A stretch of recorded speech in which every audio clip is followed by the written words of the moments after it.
In this video, I'll be talking about the koan text, Zen School's No Gate Pass, Case 3. 禅宗Wumenguan, okay, Case 3. So Case 3 is about 句子竖指, which I've translated as 句子 holds up finger. 句子 holds up finger. And this is the start of case 3. And this is my translation. Upadaya 句子, whenever there were interrogative questions asked, only raise up a finger. Again, we see the term 和尚.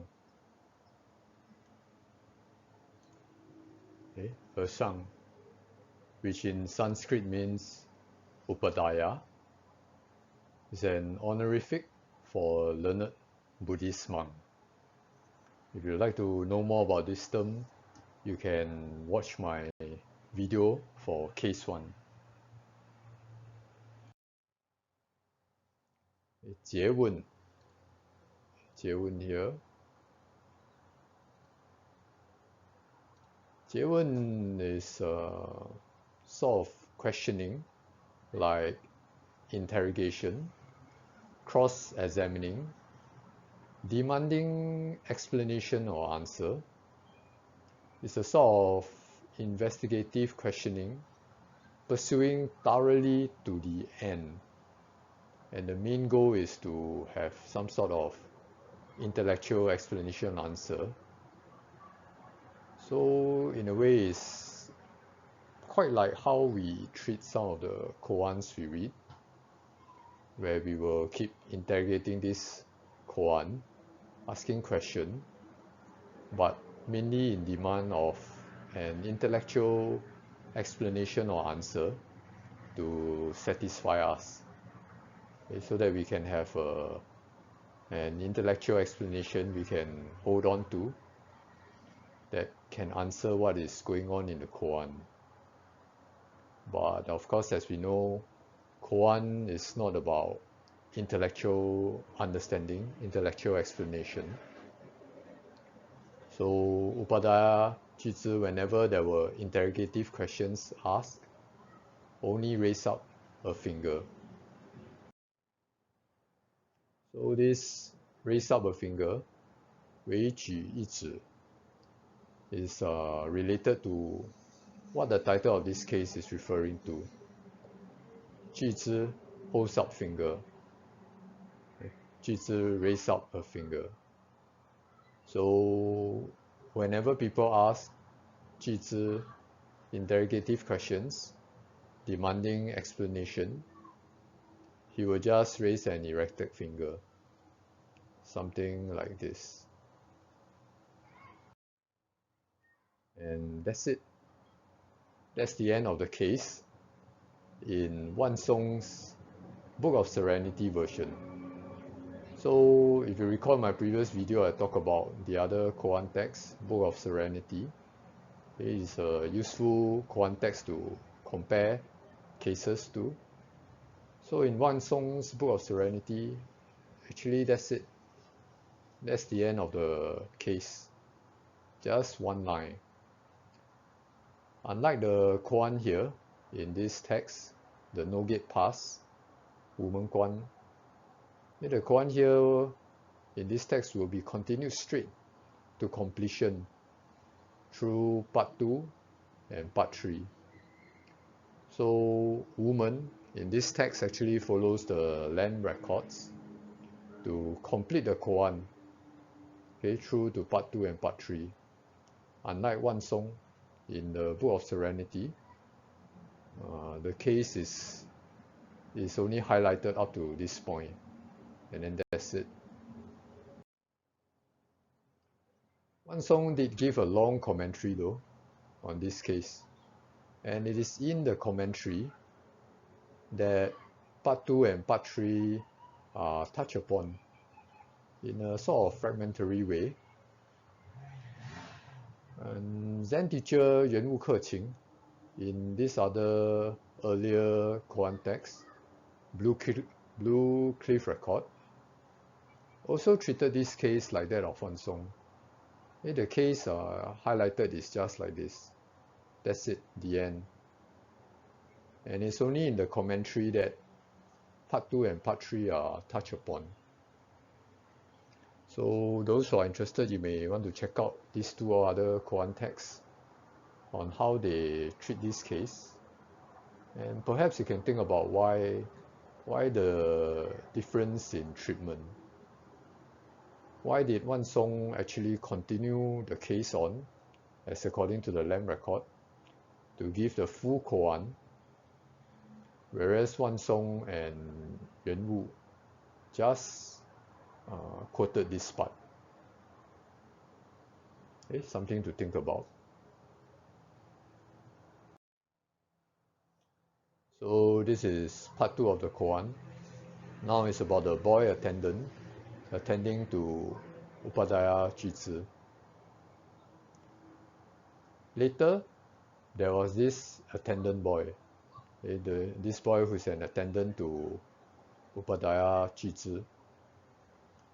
Later, there was this attendant boy. Because an outsider or visitor asked, what Dharma essential does the Upadaya teach or say? So probably there's an outsider from the outsider of the monastery or a visitor to the monastery. Okay, he or she asked this attendant boy, what Dharma essential does the Upadaya teach or say? Upadaya here refers to Jizhi.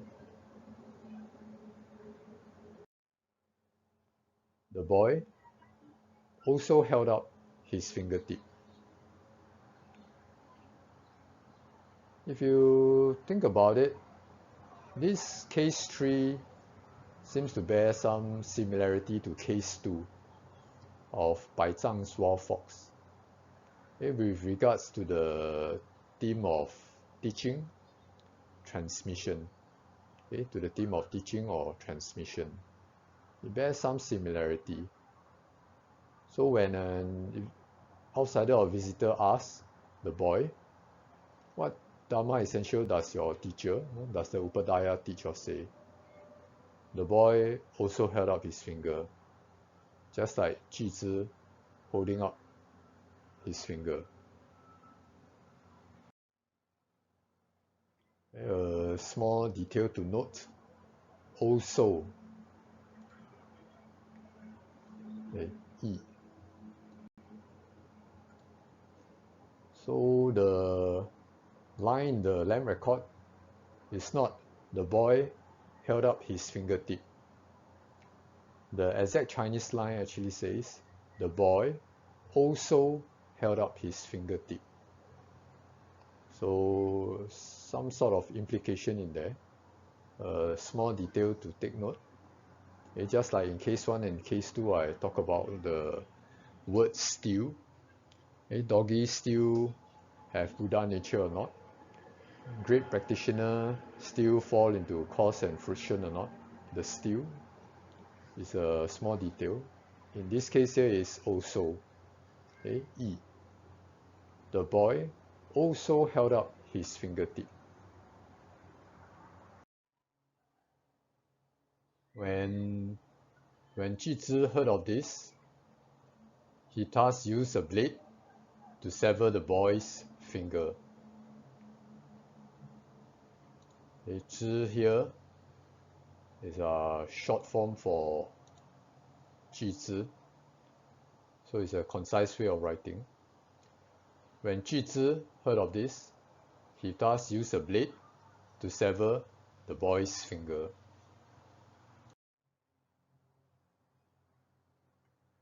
So there's a tendency, I feel, for some koans in trying to be as direct as possible lean towards the dramatic.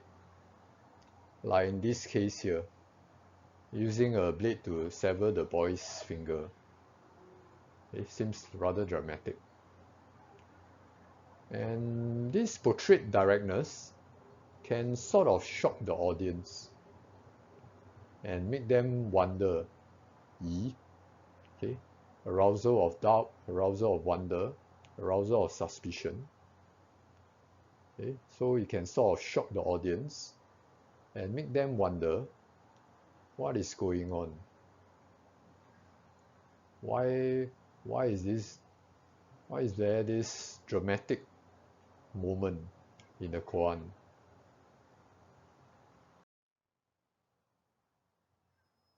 This can be useful in the study of these literary pieces of koan though. If you recall Woman's comment of Yi, the arousal of doubt, suspicion and wonder is actually used to contemplate on case 1 about Zhao Zhou's reply of no to whether doggy still have Buddha nature or not. Okay, so you make use of this Yi to contemplate.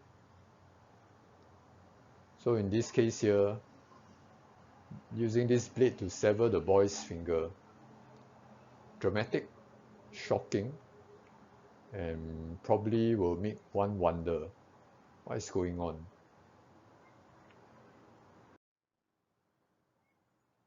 It's also like the killing of Buddha, killing of ancestor, mentioned in case 1. They make us wonder. And then the slapping of teacher, Huang Po slapping teacher Bai Zhang in case 2, probably dramatic and shocking too. And then there's the severing of a finger in this case 3. And there's also the severing of a cat litter in case 14 of this koan text.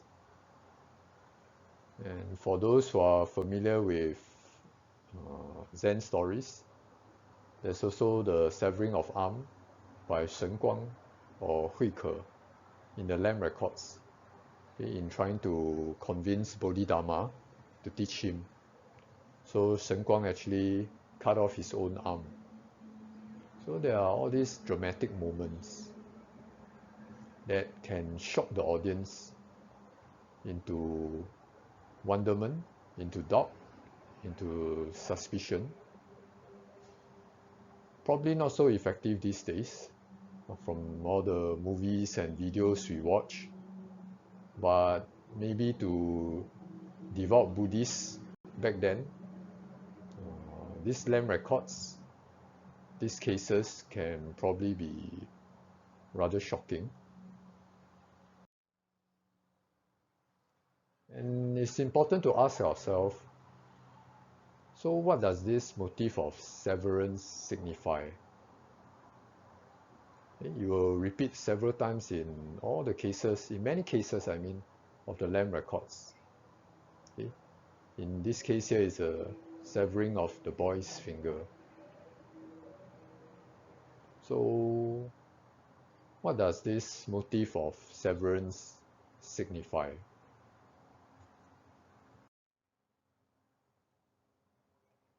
Then there are of course those who delight in the seeming aggression displayed in such koans and sought to imitate the aggression of Zen teachers. I'm sure some of you will have come across in the internet, people trying to role play Zen teachers or Zen masters, and they try to sort of intimidate others, and they try to justify it by referring to such cases. So these are the people who delight in the seeming aggression and sought to imitate the aggression of Zen teachers, which is rather ironic because the boy here was actually imitating a Zen teacher, imitating his teacher, Upadaya Jizhi.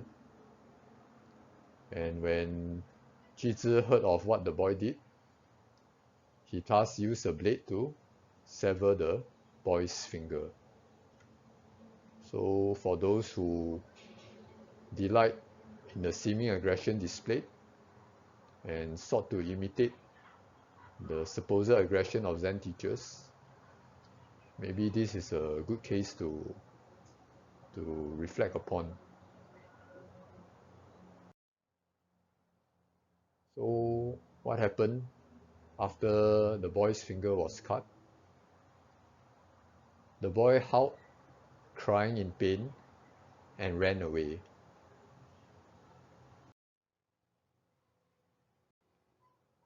Jizhi responded by calling the boy to return. As the boy turned back his head,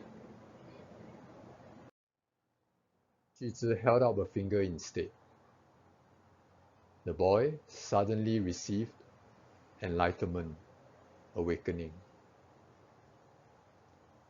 So after Jizhi cut off the boy's finger, the boy ran away in pain, and Jizhi responded by calling the boy to return.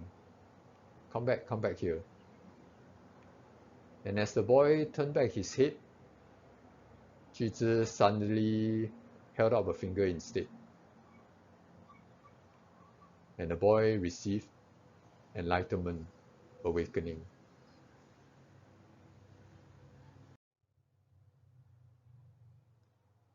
Why was the boy enlightened, awakened here? Similarly, in the wild fox case in this Zen text, the wild fox of case 2, why was the old man enlightened, awakened by Bai Zhang's phrase? Are the two enlightenments different? Are they awakened to different things? So, what's happening here? Why was the boy enlightened, awakened here? Why was the old man enlightened, awakened by Bai Zhang's phrase in case 2? Bai Zhang's turning phrase. Or to be more precise, Bai Zhang's turning of the turning phrase. So what's happening here?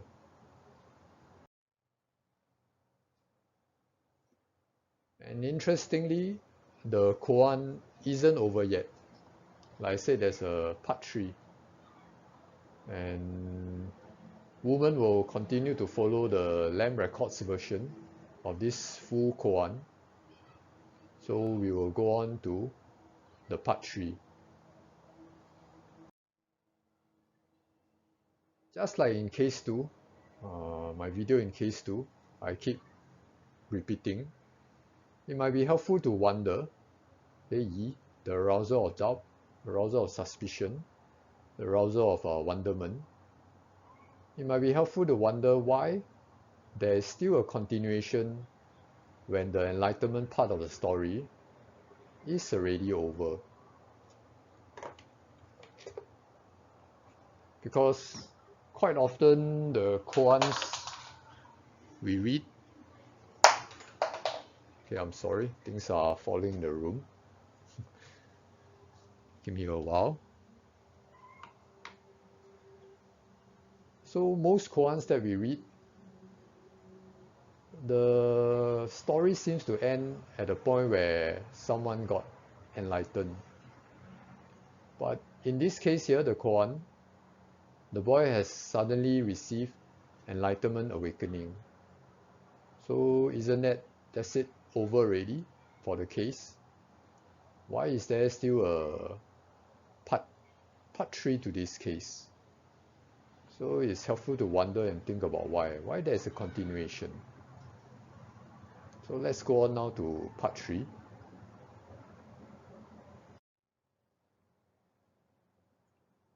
When Jizhi was about to pass away from the world, he told the assembly saying, the assembly, if you are familiar or if you recall from my previous video, zong, okay, zong here. It refers to the assembly of monks in a Buddhist monastery. So what happened is Upadhyaya Jizhi, Zen teacher Jizhi, was about to pass away from the world. Okay? So he gathered the monks in the monastery and he told the assembly something. It's a rather common motif also in koans that Zen teachers, they seem to know when they are going to pass away from the world, or what we will say when they are going to die.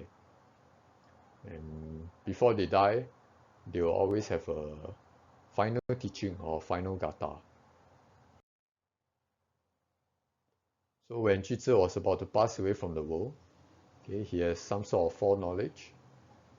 When he was about to pass away from the world, he told the assembly of monks in his monastery, saying, I attained Tianlong's one fingertip Zen and benefited from its usage my whole life without end. After saying this, he, the Zen teacher Jizhi, he displayed nirvana.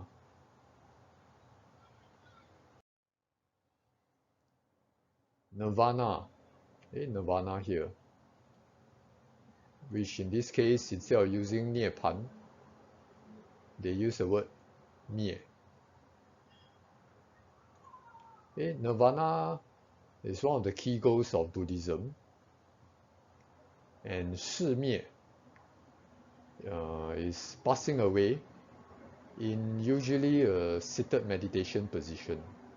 So passing away in seated meditation, this is what we call displaying nirvana. If you look at the photo here, this is somewhat like what is happening in the koan, where the learned senior monk in a seated meditation position pass away. Such passing away is called Shi Mie, which literally means displaying nirvana.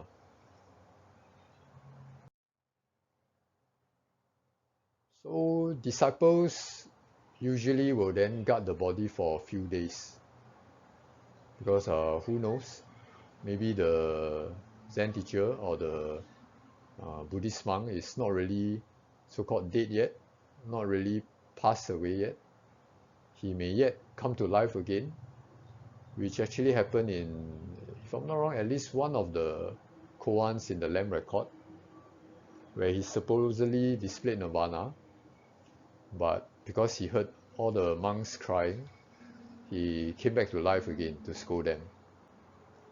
So usually after the Zen teacher or the Buddhist monk displayed nirvana, disciples will then guard the body for a few days.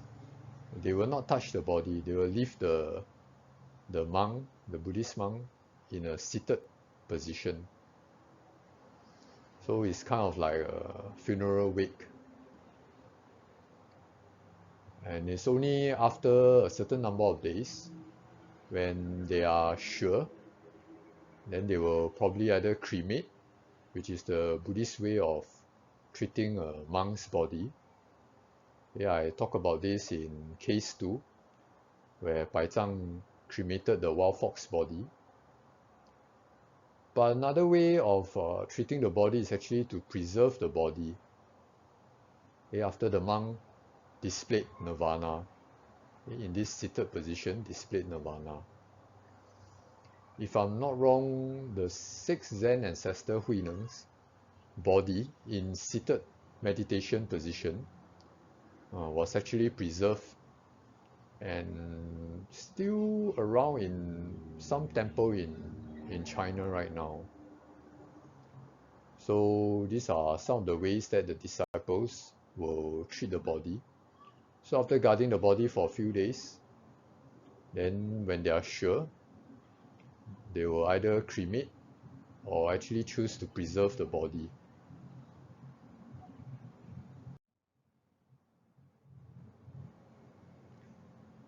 So now we come to the point Tian Long.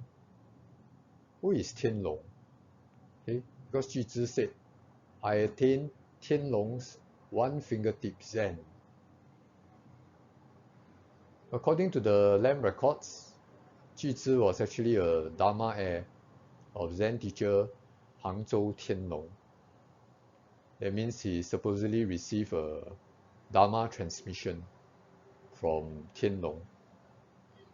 So he's considered a Dharma heir, at least according to the Lamb records.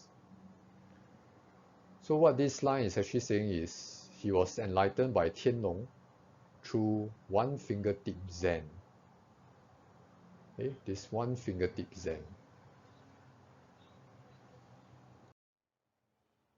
So the story goes that while Jü Zhi was staying at a hermitage or some small temple, a nun actually came and circumambulated round his Zen or meditation dais without taking off her kasa or her hat, okay, which is this is the kasa hat. And circumambulated basically just means going round. So it's probably like Jü Zhi was seated at his meditation chair or meditation dais. The nun came and went round, circumambulated his meditation dais without taking off her kasa, her hat, which you can say is probably a little rude. Normally, you will pay respect to the person by taking off the headdress. So in this case, she didn't, but yet she circumambulated round Jü Zhi, his meditation dais. Circumambulation normally is done as also a mark of respect, you can say. Okay, just like the monks, sometimes they will circumambulate the Buddha statue or some Bodhisattva statue. So in this case, while Jü Zhi was staying at the hermitage, a nun came and circumambulated round his Zen meditation dais without taking off her kasa, okay, without taking off her hat. And the nun didn't just go round his meditation dais. She also said, if you can say it, I'll take down my kasa. She actually said this to Jü Zhi 3 times. And for all 3 times, Jü Zhi couldn't respond. So by the end of the 3rd time, the nun turned around to leave. Okay? Jü Zhi couldn't respond to what she said. If you can say it, I'll take down my kasa. Jü Zhi couldn't respond for all 3 times. The nun turned around to leave.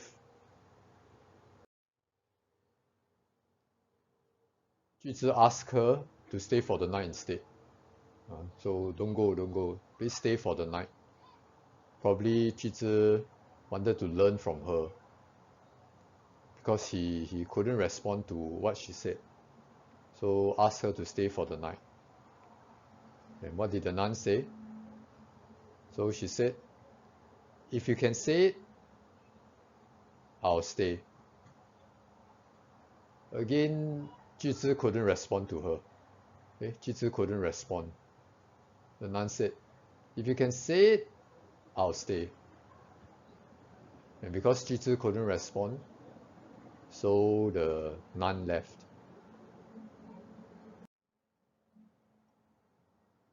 Disappointed with himself, Jü Zhi made a strong aspiration or vow and swore to clarify the matter. Okay, what is this Buddhist matter that he needs to clarify? What is going on with this nun? What does it all mean? Circumambulating yet not taking off the kasa. What does it mean that if you can say it, I'll take down my kasa? So Juzhi, because he couldn't respond to it, very disappointed with himself.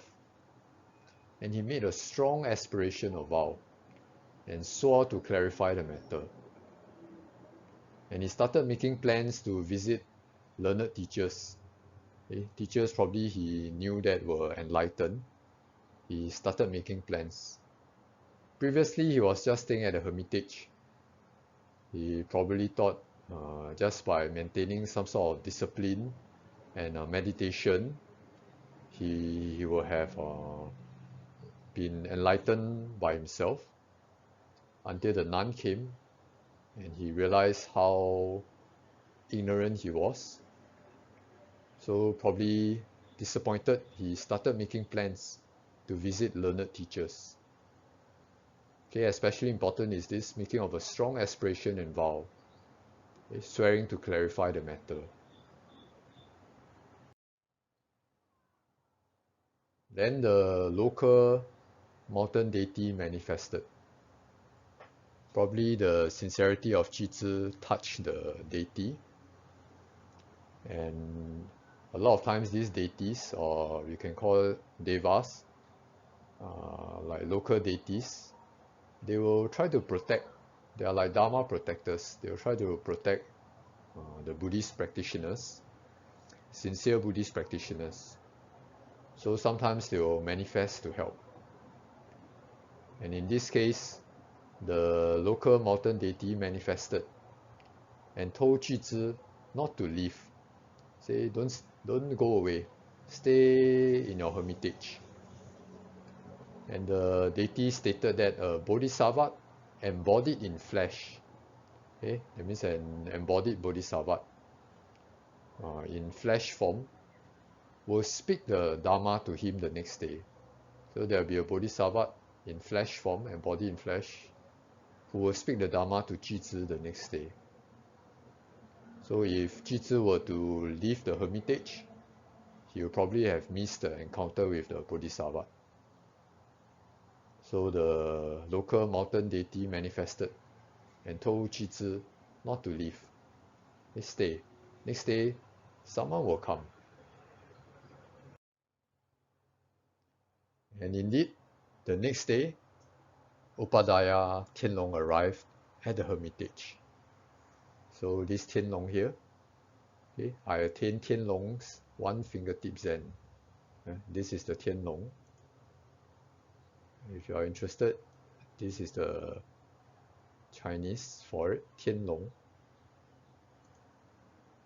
So indeed, like what the mountain deity said, the next day, Upadaya Tianlong arrived at the hermitage. Jizhi greeted him with proper prostration and then told him about the encounter with the nun and her question. Okay, if you can say it, I'll take down my kasa, or if you can say it, I'll stay. Because Jizhi very disappointed with himself and probably desperate to understand what is going on. So with strong aspiration, with sincerity, he greeted Upadaya Tianlong, Upadaya Tianlong with proper prostration, and then after that, told him about the encounter. Okay, hoping that Tianlong will enlighten him about to what is going on.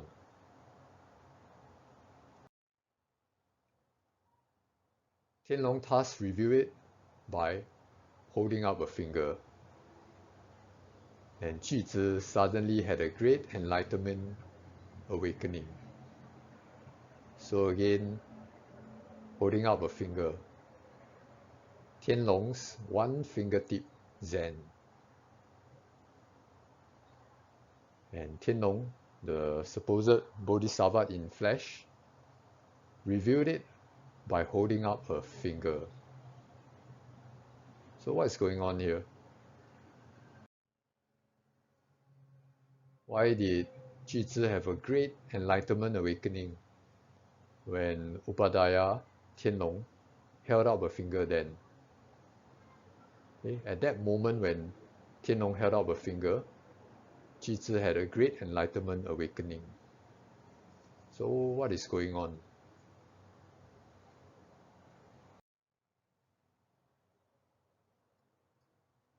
Zen teacher Yuan Wu Keqing, okay, the Zen teacher who compiled Blue Cliff Record, which is a koan text. So Zen teacher Yuan Wu Keqing made an interesting comment about Zhi's enlightenment in the koan text Blue Cliff Record. Okay, he said, it's because Zhi then was serious and focused that therefore the bottom of the barrel easily broke off. 是他当时慎重专注，所以桶底易脱。It's because Zhi then was serious and focused that therefore the bottom of the barrel easily broke off. This barrel generally means some sort of obscuration. Okay, it's like you are stuck inside a barrel, you can't see out. Okay, it obscures you, it hinders you. So for the barrel to break apart, or the bottom of the barrel to break off, is actually referring to enlightenment, awakening. Suddenly you can see. Okay, the barrel broke apart, the bottom of the barrel broke off. So it's because Zhi then was serious and focused that therefore the bottom of the barrel easily broke off. Okay? A technical Zen phrase which means awakening or enlightenment. This is the power of sincere aspiration and collected concentration. Okay? The power of sincere aspiration and collected concentration. Much like woman's own 6-year plus journey to clarify the matter of the doggy koan through the 话头 of no, okay, 话头 of Wu. So if you recall in my video 1 of case 1, I talk about how Wumen was enlightened. For 6 years he worked on the doggy koan with no success. And after the repeated failure in this 6 year, he made a very sincere aspiration and he vowed not to sleep at all, such that every time he felt sleepy, he will knock his head on pillars to wake himself up, such that he can contemplate on the doggy koan, try to clarify it, okay, and he will keep raising the 话头 of no and investigate it for 24/7. Okay? No, throughout day and night, without sleep, he will investigate. So this is the aspiration that he made, and the sort of concentration he had. It's a non-stop concentration on the 话头 of no. Why did Zhao Zhou say no? And it's because of that one day, when the drumming for the meal was made, there was a drumming to announce the start of the meal. Woman suddenly was awakened. Okay? Suddenly he was enlightened by the drumming sound. So this is the power of sincere aspiration and collected concentration.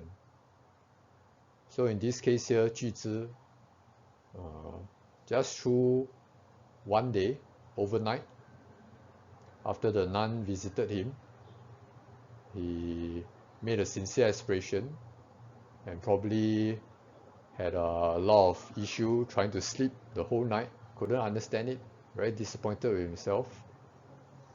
And probably he has already attained high concentration, okay, in the hermitage where he could practice undisturbed. So together with this collected concentration and sincere aspiration, and Tianlong reviewed it by holding out a finger, Ji was able to be enlightened or awakened.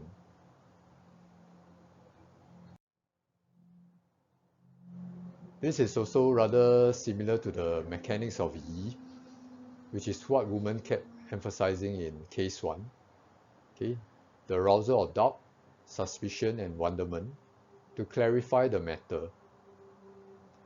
So it's a form of contemplation, okay, investigating the koan, while concentrating on the koan also, which in Chinese we can say is 止观双修, okay, samatha and the vipassana working at the same time through the mechanics of Yi, okay, the arousal of doubt, suspicion, and wonderment at a Buddhist case. So by using koan investigation, Huatou investigation, you're actually engaging in contemplation of the Buddhist truth, the Buddhist Dharma, and also concentrating at the same time, okay, in order to penetrate or to break through what the koan is about.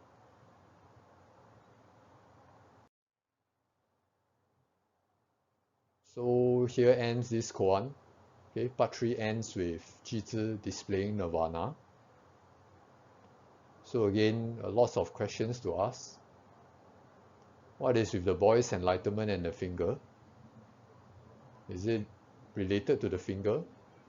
Or is it not related to the finger? And what is with this part 3 in relation to the whole case? Shouldn't the koan just end with the boy attendant receiving enlightenment? Why is there still a part 3 here of Ji talking about how he attained Tianlong's one fingertip Zen and benefited from his usage, and then ending the koan with Ji displaying nirvana? So how does this part 3 ties up with the whole koan? What's going on? It's something to wonder about. Now we come to the comment portion of the case, where Wumen will give his comment. So Wumen Yue, Wumen says, where Ji and the boy were enlightened, awakened, it wasn't at the fingertip. If the enlightenment or awakening wasn't at the finger, then what's with the finger? And why is this case called Ji holds up finger? So where is the place of enlightenment or awakening?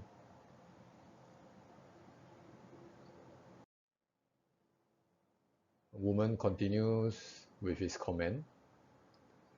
If towards this, the seeing is attained. Some of you probably will remember it's similar to case 2 comment of, if towards this, the single eye is attained. In case 3 here is, if towards this, the seeing is attained. So this single eye is actually a reference to Dharma eye, and the seeing here is referring to the seeing of Dharma. So if towards this, the seeing is attained, Tianlong, together with Ji and the boy, including yourself, is strung and penetrated or exposed through. It's an interesting comment. If towards this, the seeing is attained, Tianlong, together with Ji and the boy, including yourself, is strung and penetrated, exposed through. It's as if Wumen broke through the wall separating the case and you, the reader, such that everything is strung together.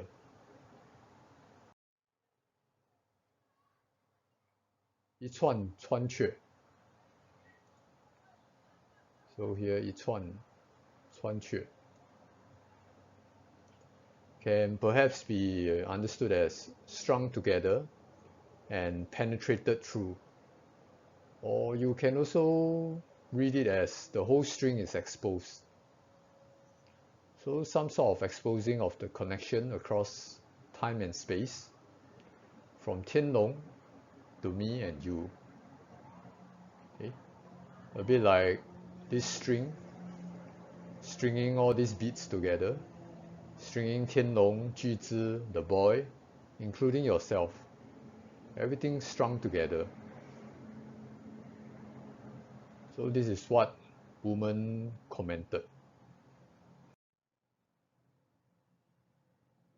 So a question perhaps you can ask, what is it that allows for this penetrating through and stringing together? How can it happen? And what has it got to do with enlightenment and awakening? Why is this comment given by Wumen? Finally, we come to the ode or the verse part, where Wumen will write a verse or an ode to this case tree. Song Yue, ode says, 巨之 tormentingly visit old Tianlong. Sharp blade singularly held to correct the small boy. Juling, the giant spirit, lifted his hand without many suns and smashed apart the billion layers of Hua Mountain. Hua Mountain, Huashan, is a mountain in China. So, what is this ode about? Without many suns, 无多子. Okay, this phrase here, 无多子, might be an implicit reference to the fact that Upadaya Tianlong did not have many Dharma heirs. According to the Lam records, it seems that Upadaya Tianlong only had 2 Dharma heirs, of which Jizhi was one of them. And according to the Lam records, there were actually no records of Jizhi having any Dharma heirs.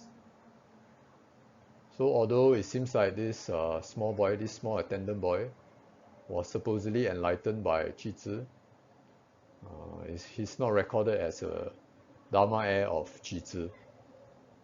So Jizhi actually had supposedly no sons, okay, or no Dharma heirs. So in fact, you can say the lineage from Tianlong to Jizhi ended. So Juling, the giant spirit, lifted his hand without many sons.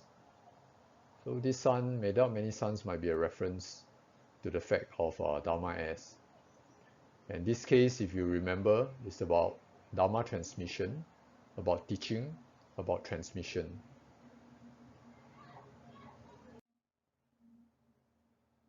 Why is Juling here?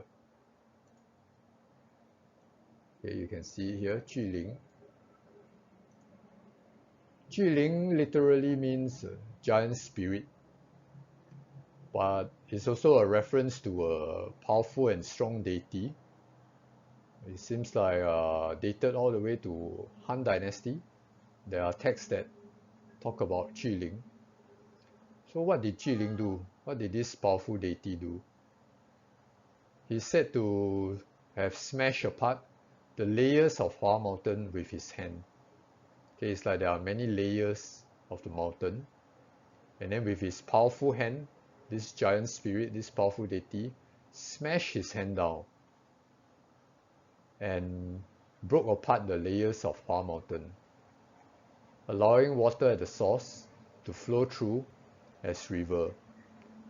So at first the water couldn't flow through because of the many obscurations, many obstacles, many layers of rocks of Hua Mountain, and Jiling with his hands smashed it, broke apart all the billions of layers, and the water at the source was able to flow through as a river. So this is what this ode is saying. But how does it tie in with the whole koan? Is something for us to ponder about. 句子 tormentingly visit old Tianlong. Is it a reference to the one fingertip Zen? Keep using old Tianlong's one fingertip Zen. Sharp blade singularly held to correct the small boy. Jiling, the giant spirit, lifted his hand without many suns and smashed apart the billion layers of Hua Mountain.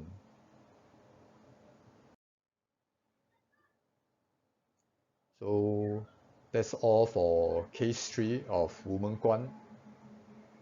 I hope the information provided is useful for you to ponder and wonder about what this case is about. Thank you for watching the video.